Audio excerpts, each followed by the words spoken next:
Hey guys, Coach Idraki Idrus. Hari ini saya nak bercerita tentang pull up. Macam mana korang nak dapatkan first pull up. Basically kita ada 3 benda yang kita akan cover dalam video ni, iaitu first ialah movement, kedua ialah strength, dan yang ketiga ialah pull up progression. So sebelum kita masuk ke 3 topik tu, first kita kena cerita dulu tentang pull up. So pull up ni ialah exercise bergayut, angkat badan ke atas. So pull up ni bagus untuk kita punya back muscles overall. Tapi yang kita akan target secara lebih fokus utama iaitu kita punya lats, wing kita punya teres major, iaitu muscle betul-betul di bahagian belakang ketiak ni. And then ada infraspinatus, muscle di bahagian tulang belikat, rhomboids, dan juga erector spinae di bahagian back, lower back. Selain back, kita akan target juga dekat kita punya kita punya elbow flexor, iaitu kita punya biceps dan juga kita punya brachioradialis kat sini. So bila buat pull up, kita akan target dekat sini banyak, sini pun banyak. Bila kita buat chin up, kita akan target banyak lagi kat sini. Kalau kita buat neutral grip, kita akan target banyak di sini dan sini. Okay? Beberapa variation juga yang kita ada untuk pull up. So tadi kita ada pull up, kita ada chin up dan juga close grip pull up. Untuk tiga-tiga ni kita kena stick to the basic yang 3 topik yang kita nak cover hari ni. Okay, so jom. First ialah movement.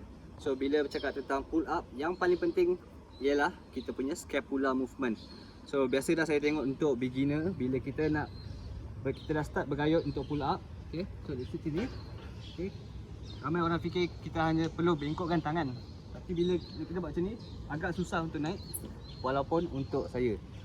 So yang first yang kita kena initiate ialah pergerakan scapular movement, iaitu ramai orang lacking. Kita akan tengok dengan lebih detail.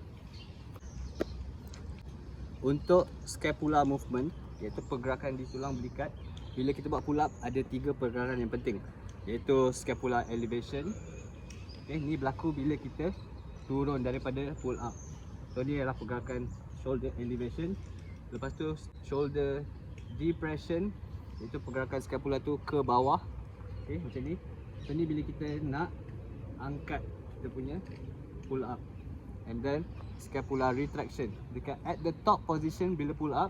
Okay, kita dah turun. And then bila kita naik dekat top position, kita akan retract kita punya scapula. First kita buat scapular elevation. So kita boleh gunakan band ni paling terbaik. Buat macam position overhead pressing. Kita hold dekat atas, okay, dan hanya gerakkan kita punya scapula. Betul. So ini kita panggil scapular elevation. Scapular depression, so ini korang just sangkut dekat atas. Okay, dia turun. Okay, then tarik ke bawah.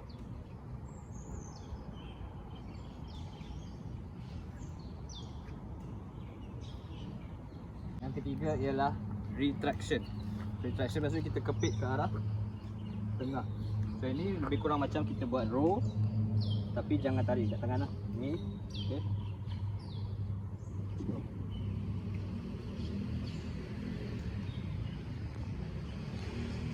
Let's say kalau korang tak ada resistance band, korang boleh gunakan dumbbell je. So bila buat yang elevation tu, letak dumbbell kat atas, gerakkan korang punya tulang belikat. Kalau untuk depress, tak ada band, korang kena buat scapular pull up. Macam ni.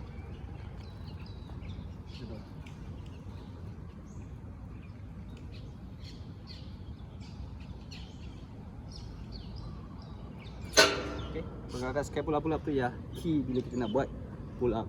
Dia akan initiate kita punya lats dulu, lepas tu baru lagi senang kita nak initiate semua benda bahagian back dan juga kita punya arm. Untuk retraction tu sama juga, kalau tak ada band boleh gunakan dumbbell, hold dekat bawah and retract ke belakang. Okay, so tu je 3 movement yang paling penting bila buat pull up. Yang kedua ialah strength. Okay, walaupun movement dah okay, kita tetap perlukan strength. So bila bercakap tentang strength pull up, yang penting ialah back dan juga kita punya biceps. So untuk biceps, korang boleh gunakan dumbbell. Kalau tak ada dumbbell, boleh gunakan resistance band buat bicep curl. So biasa je, simple je. Okay, so ni lagi fokus training korang untuk improve strength dekat bahagian biceps. Okay, selain biceps, brachioradialis, so itu buat hammer grip, hammer curl, sorry. So ni fokus kat sini. Kenapa fokus kat sini? Sebab bila kita buat pull up, kita akan bend kita punya arm dalam posisi macam ni, bukan macam ni. So that's why muscle kat sini pun banyak pakai. So inilah brachioradialis. Okay, tadi kita buat bicep curl untuk biceps, hammer curl untuk brachioradialis. So reverse curl pun bagus untuk bahagian brachioradialis macam tu. Okay, so ni 3 basic untuk bahagian bicep, bahagian arm. Untuk back, boleh start dengan row, target korang punya legs. Kalau tak ada dumbbell row, korang gunakan resistance band pun boleh. Ni tarik ke atas. Okay,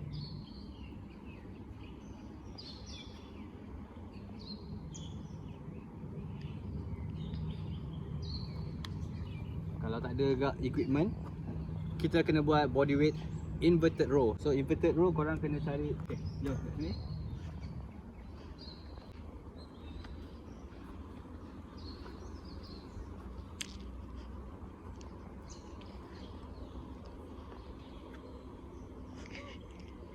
Hai. Apa? Buat YouTube? Yes. Okay, kalau tak ada dumbbell ataupun resistance band, any equipment untuk korang improve bahagian bicep dengan back tadi, korang boleh buat inverted row. So inverted row ni ialah antara regression punya exercise untuk buat pull up. Regression maksudnya ialah exercise yang paling yang cara mudah, tapi dia punya target sama je untuk pull up. So yang ni dipanggil inverted row. Okay, fokus dia untuk back juga. Macam tu.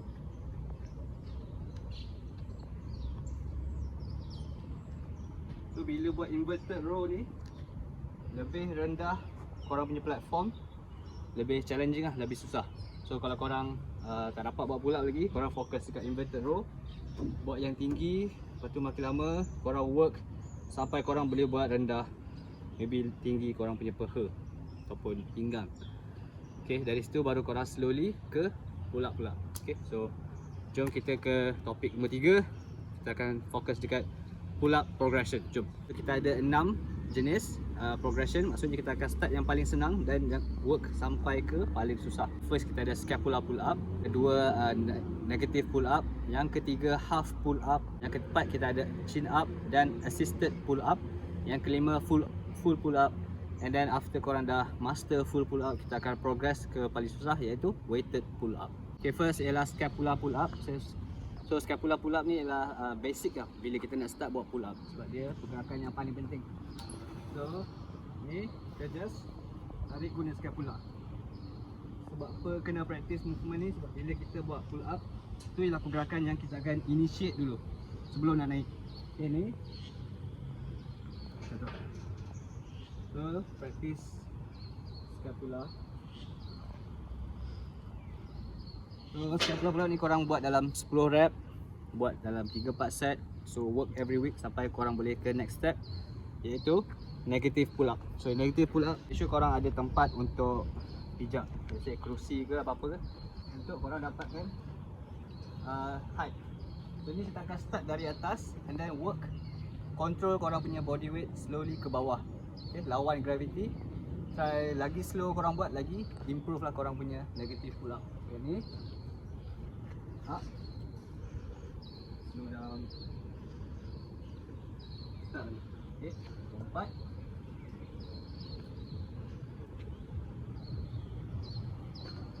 Okay, korang work sama juga macam tadi, dalam 10 reps, buat dalam 4 set, and work progress daripada korang punya timing. Lagi slow korang turun, lagi improve lah korang punya pull up. Okay, yang ketiga kita akan buat half pull up. So basically akan guna juga tempat untuk pijak, dapatkan korang punya height dulu.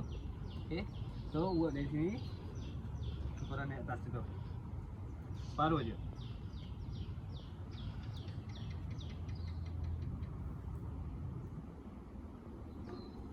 So basically half pull up ni lagi senang daripada full pull up kan, sebab kita kita akan initiate half je.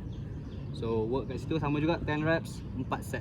So yang keempat ialah chin up dan juga assisted pull up. So kenapa chin up ni dia lagi senang daripada pull up yang biasa, sebab bila chin up kita positionkan macam ni, kita banyak pakai kita punya arm punya strength, bicep punya strength. So lagi senang lah. So ini chin up. So sama je.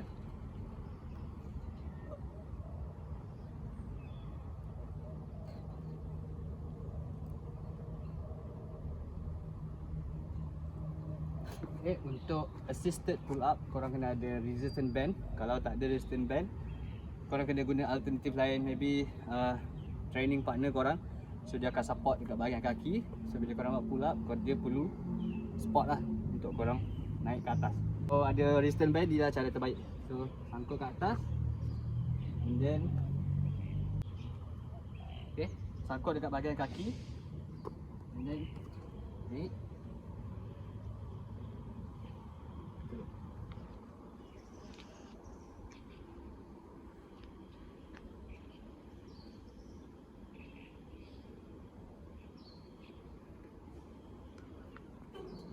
So kenapa saya letak assisted pull up ni dekat bahagian almost hujung-hujung sebelum pull up?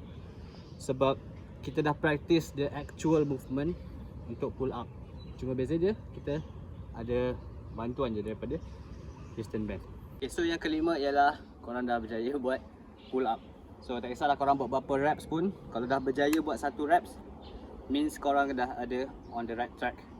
So work up sampai boleh buat 3, 4, 5, jangan terlampau rush.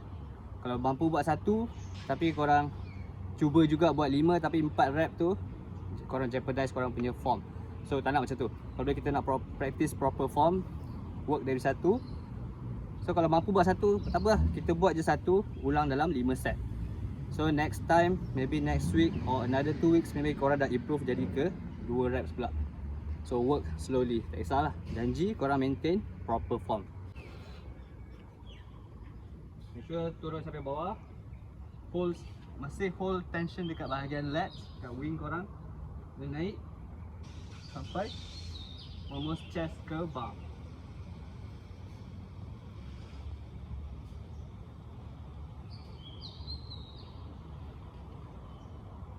Sama juga work through korang punya reps and set.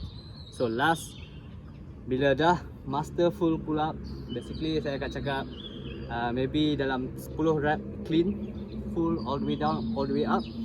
So korang dah ready untuk buat weighted pull up. Macam ni saya gunakan deep punya belt. So sini saya sangkut ke dumbbell. Okay, kalau korang tak ada belt ni, tak apa. Dumbbell tu korang boleh je sangkut dekat bahagian hujung kaki.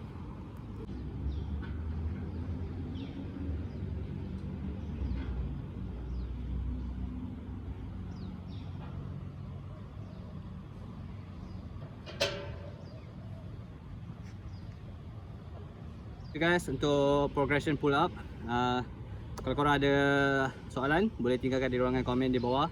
Dan jangan lupa untuk like video ni dan support channel saya dengan subscribe. Okay, thanks, jumpa lagi.